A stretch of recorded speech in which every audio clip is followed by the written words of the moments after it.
Michal was born destined for greatness. As the daughter of King Saul, she grew up surrounded by wealth, power, and prestige. A princess who had everything many could only dream of: royal status, the people's respect, and a promising future. And when her path crossed with David's, the young shepherd who defeated Goliath and became Israel's hero, it seemed like fate had reserved a glorious ending for her. Together, they would form the most powerful couple in the kingdom. Michal fell deeply in love, and that love seemed to be the key to securing her rise. But life does not always follow the expected script. What started as a love story worthy of a royal tale soon turned into a dark narrative. Michal, who once seemed to have the world at her feet, found herself trapped in a cycle of disappointment. Her love for David, which had once been a source of admiration, became a source of pain and resentment. Her position as a princess was not enough to protect her from the cruel game of power. Little by little, she lost everything: her status, her husband, and ultimately, her dignity. A journey marked by choices, pride, and one fatal mistake. Michal's downfall was not immediate. It happened silently, gradually, as if fate was stripping away everything she once had. She found herself torn between loyalty to her father, Saul, and love for David, the man she believed would be her salvation. But that love would not withstand the test of time, ambition, and the unfolding events. When David ascended to the throne, Michal's story could have found redemption. However, what remained was only frustration and bitterness. She would not be the queen beside a glorious king. Instead, her story would end in oblivion. What truly sealed Michal's fate was a specific moment, an instant when her own words became her condemnation. In an event meant to be filled with joy and celebration, Michal chose disdain. Her judgmental gaze and bitter remark about David's actions defined the rest of her life. A gesture that, at first glance, seemed insignificant but carried the weight of her downfall. And so, the princess who had everything became the woman who lost it all. If you want to understand what led Michal to lose everything because of a single act, stay with us until the end. This story is a powerful warning about the impact of our words and decisions. So, if you're enjoying this, go ahead and leave a like and subscribe to the channel. That way, you help us bring more compelling content like this. Now, let's continue this journey and discover how the princess who had everything ended up forgotten by history. Michal ended up isolated, childless, a fate considered a curse in those times. Her voice, once heard in the palace halls, was silenced by history. She is not remembered for the grandeur of a princess, but for the bitterness of her words. A journey that makes us reflect on the power of pride, the tongue, and how small actions can alter the course of an entire life. Thus begins the story of Michal, the princess who lost everything. Michal was no ordinary princess. As the daughter of Saul, Israel's first king, she grew up surrounded by all that power could offer: the finest fabrics, the most luxurious feasts, the respect and fear of her subjects. Her future seemed written in the stars. She would inherit a royal legacy, standing at the center of the kingdom's most crucial decisions. However, the princess's life took an unexpected turn when she fell in love, and not with a prince or a noble warrior, but with a young shepherd named David. David had become the most talked about name in Israel. After defeating Goliath, the Philistine giant who had terrorized the people, he was celebrated as a national hero. His fame grew by the day, and soon he became part of King Saul's court. It was in this setting that Michal saw him as more than just a warrior. To her, David was courageous, admirable, and above all, someone who could protect her. Michal fell madly in love. She believed that by his side, she would live a love story worthy of being remembered forever. But there was a problem. Saul, the king, increasingly tormented by jealousy and the fear that David might threaten his throne, saw the young man as a potential enemy. To Saul, his daughter's love for David could be used to his advantage.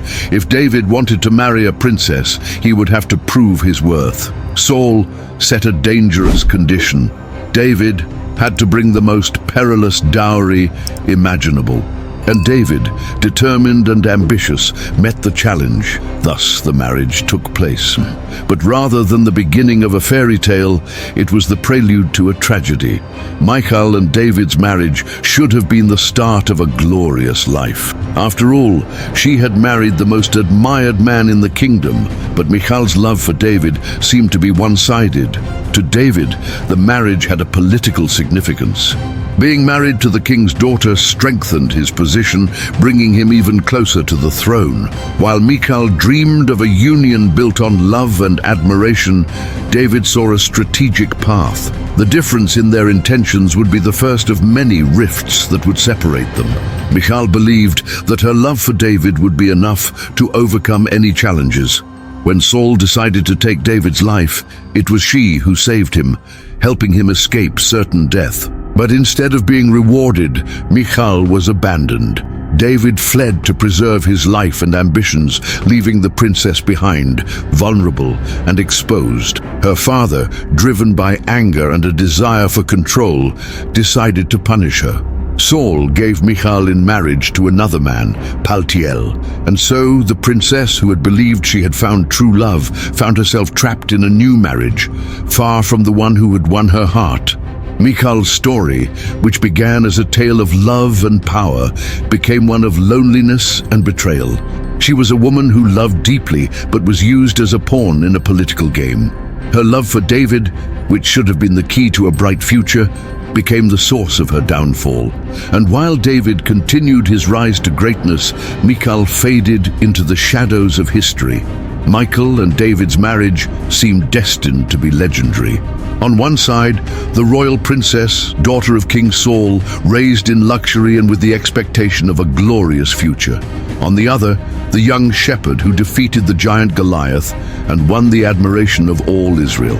At first glance, it was the perfect union, love, power, and destiny intertwined.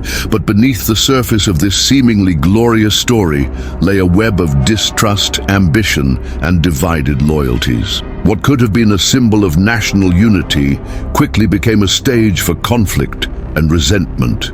Michal loved David. That was undeniable. She admired him not only for his courage, but also for the way he had become Israel's hero. However, for David, marriage held a different significance. More than love, it was a strategic step toward the throne. Marrying the king's daughter strengthened his political position, bringing him closer to the power that seemed inevitable. This difference in motivations planted the seed of an unbalanced relationship. Michal saw David as a husband and savior. David saw her as a means to a greater end. Tension escalated when Saul, consumed by jealousy and fear of David's rise, decided to eliminate him. In an act of courage and love, Michal risked everything to save her husband. She helped him escape through the palace window, deceiving her own guards and facing her father's wrath. This act could have been the pinnacle of a great love story, but instead, it marked the beginning of their permanent separation. David fled, leaving Michal behind. Alone and exposed to Saul's fury, she was used as a pawn in a cruel game. As punishment, Saul gave Michal in marriage to another man, Paltiel. This decision was devastating. For Michal, it meant not only losing her love, but also her status and dignity. She, the king's daughter, who had fallen in love with Israel's hero, now found herself forced to live with a man she had never chosen. For David, fleeing represented the freedom he needed to consolidate his path to power. But for Michal, it was the beginning of an emotional exile. She was left behind, discarded, as if her loyalty and sacrifice had meant nothing. This forced separation between Michal and David was not just personal, it was political. Michal's loyalty was torn. On one side, her father, King Saul, who treated her as a bargaining chip. On the other, David, the man she loved, but who seemed to move on without looking back. The love that once seemed capable of overcoming anything was now crushed under the weight of ambition, power, and betrayal. Michal had become a disposable piece in a game far greater than herself. The marriage of Michal and David, which should have symbolized unity and strength, instead became a reflection of one-sided love and a ruthless political game. Michal, the devoted princess, found herself abandoned, replaced, and forgotten.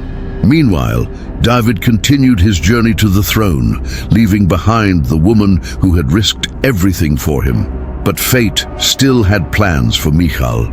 She would be forced to return, and with that return, old wounds would be reopened, proving that sometimes love can turn into bitter and irreversible resentment. Years passed. While David was solidifying his rise to the throne, Michal lived away from the spotlight, forgotten and distanced from the royal court. Her life seemed to have taken a definitive turn alongside Paltiel, the man to whom Saul had given her. Unlike David, Paltiel seemed to truly love her. Together they had built a new routine, far from the conflicts of the palace. Though scarred by the wounds of the past, Michal seemed to have found a fragile sense of stability. However, once again, fate proved to be cruel. Now, as David was on the verge of becoming king over all of Israel, he knew that reclaiming Michal meant more than reviving an old love. Bringing back Saul's daughter was a strategic political move, a symbol of legitimacy for his rule. And so, he demanded that Michal be returned to him, not as a cherished wife, but as a token of power. His request was not born out of love or longing, but of ambition and politics.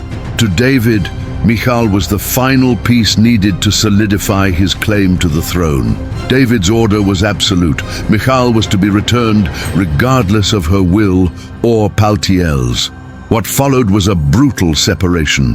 Paltiel, deeply in love with Michal, followed her in tears, walking behind her for a long distance, begging for her not to be taken away. His pain was public and humiliating, but nothing could stop the inevitable. Joab and Abner, David's generals, carried out the decree, taking Michal back and leaving behind a broken man and a woman consumed by silence. Michal's return was anything but triumphant. She did not come back as a princess or a queen, but as a bargaining chip. The genuine love she had found with Paltiel was torn away from her, replaced by the cold reality of a political marriage. For Michal, this separation was not just physical. It meant abandoning the small fragment of peace and affection she had managed to hold on to. Paltiel, weeping behind her, was the last trace of true love in her life. This moment was pivotal. Forced to return, Michal realized that the love she had once felt for David had died long ago. He had abandoned her in the past, and now he was claiming her back, not out of devotion but out of convenience. The man she had once risked everything to save was treating her as nothing more than a tool for his power. The resentment that had long been buried within her heart began to grow, replacing the passion that had once consumed her.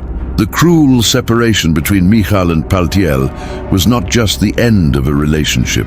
It was the moment Michal understood that she had lost everything: her dignity, her hope, and any chance at a life of her own choosing.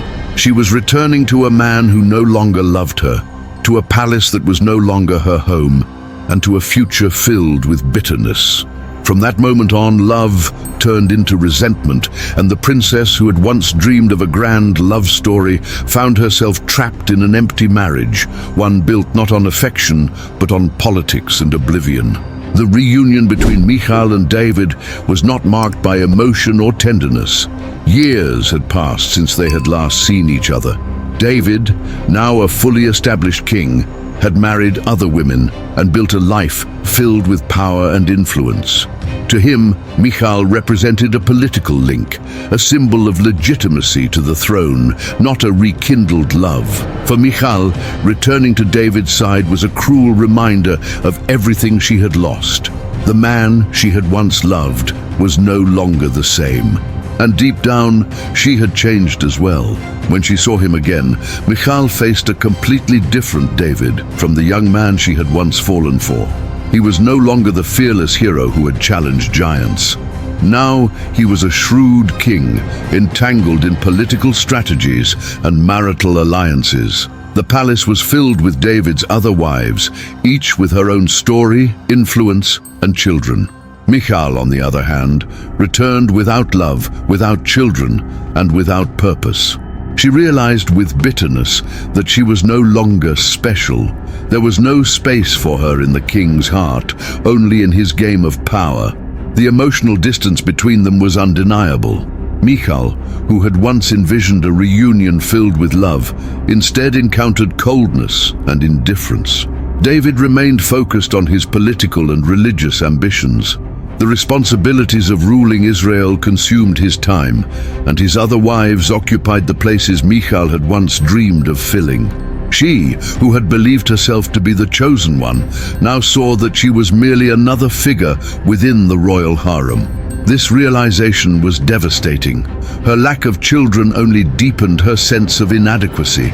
In an era where motherhood was considered the greatest honor for a woman, especially for a king's wife, her barrenness, whether physical or emotional, became a mark of failure. Each child born to David's other wives was a painful reminder of what she would never have. The love she had once felt for David was slowly eroded by resentment and frustration. For Michal, the reunion with David was the moment she realized their love story was truly dead. The hope that they might rebuild something vanished the instant she faced the cold reality of the palace. The man she had once loved had moved on, and the only role left for her was to be a shadow in his court. The resentment within her took deep root. Michal was no longer the devoted princess. She had become a woman, consumed by the pain of unreciprocated love and the weight of a cruel fate. This reunion marked the point of no return. The intense and unconditional love Michal had once felt for David was replaced by bitterness that would soon manifest in a tragic way. The constant rejection and emotional distance pushed her toward an irreversible path. Their reunion did not reignite their love. It only confirmed that whatever had once existed between them had died long ago. And soon, with a single act of disdain, Michal's fate would be sealed forever, marking her in history as the princess who lost everything. Michal's fate was sealed in a single day, a moment of glory for David and of irreversible disgrace for her. The Ark of the Covenant, the ultimate symbol of God's presence in Israel, was being brought into Jerusalem. It was a national celebration filled with dancing, music, and joy.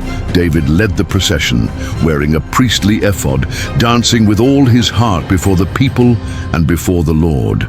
This was the culmination of his spiritual and political leadership. But while the people rejoiced, Michal watched the scene from a palace window. Her expression was not one of joy, but of contempt. Seeing David dance so freely among the people wounded Michal's pride. To her, it was an affront to royal dignity. A king should not expose himself in such a way, acting like an ordinary man. Michal, the daughter of Saul, carried a vision of royalty defined by formality and distance between the sovereign and the people. David, however, celebrated in a way that went against everything she considered proper. In what seemed like a small reaction but carried immeasurable weight, Michal despised David in her heart. When David returned to the palace, still filled with the euphoria of celebration, Michal confronted him. Her words, dripping with sarcasm and disdain, struck sharply. She accused him of behaving like a vulgar man, exposing himself before the servant women of Israel. Michal's criticism was not just a personal insult, it was a direct attack on the way David chose to reign. He was not a king in the image of Saul, bound by rigid formality. David led with his heart, willing to humble himself before God, and Michal's reproach struck at the core of that choice. David's response was firm and final. He declared that he would dance even more fervently before the Lord, willing to humble himself further if it meant growing closer to God and his people. To David, Michal's disapproval was meaningless. But for Michal, that conversation marked the end. Her scorn severed the last remaining thread between them. From that moment on, Michal was condemned to obscurity within the palace, isolated and childless. The Bible describes Michal's barrenness as a direct consequence of this moment. In an era where motherhood was a woman's greatest honor and the key to securing a legacy, being denied children was considered a mark of dishonor and a curse. Michal, the princess who once had everything, love, power, prestige, spent the rest of her days in solitude. Her inability to bear children became the final mark of a life consumed by bitterness. Thus, with a single act of disdain and words laced with contempt, Michal sealed her fate. History does not remember her as David's beloved wife or as the princess who once saved a hero. Instead, she is known as the woman who was cursed by her own tongue. Her story serves as a powerful warning that pride, bitterness, and contempt can have irreversible consequences. The princess who lost everything was not defeated by armies or enemies, but by a single moment and words that echoed as a final judgment upon her life. Michal, a name that could have been remembered with honor and glory, yet remains marked by solitude and oblivion. Her story began with brilliance. A beloved princess, daughter of Israel's first king, in love with the man who would become the nation's greatest ruler. But in the end, she is remembered as the forgotten wife, cursed not by enemies, but by her own words. Michal's fate teaches us that true power and true downfall can often be hidden in seemingly simple gestures and words. Michal's tragic end carries a deep symbolic weight. In a time when a woman's greatest achievement was bearing children and securing a legacy, her barrenness was seen as a final sentence. Without children, without an inheritance, and without a place beside the king, Michal vanished from the royal narrative. She, who had risked everything for love, ended up without the love she longed for and without the dignity she believed she deserved. However, the greatest lesson from her journey is not merely about the loss of status or the pain of solitude. It lies in the power of words and the impact of our actions. When Michal chose to despise David for his devotion to God, she sealed her own fate. In a moment that should have been one of celebration, she chose judgment instead, and that judgment revealed what was truly in her heart: pride, bitterness, and resentment. A choice that seemed small at the time carried irreversible consequences. Michal's story invites us to reflect. How often do pride and resentment blind us to the value of people and moments in our lives? How many times do we allow past wounds to dictate our future? Michal had everything, but lost everything, not only because of external circumstances, but because of her own choices. Her voice, once filled with criticism, became the symbol of a fate that could have been glorious but instead ended in obscurity. As we close this narrative, we are left with an invitation to reflect. May Michal's legacy serve as a warning. Pride may be silent, but its consequences echo for a lifetime. In a world where words have the power to build or destroy, may we choose to use them wisely. After all, what we say and how we choose to act can determine whether we are remembered with honor or forgotten in bitterness. If you've made it this far, it means this story has impacted you. So don't forget to like this video, subscribe to the channel, and share it with someone who would also be interested in this story. And let us know in the comments. Had you heard Michal's story before? What do you think about the lessons she leaves behind? Let's reflect together on the power of words and the impact they can have on our lives. See you in the next story.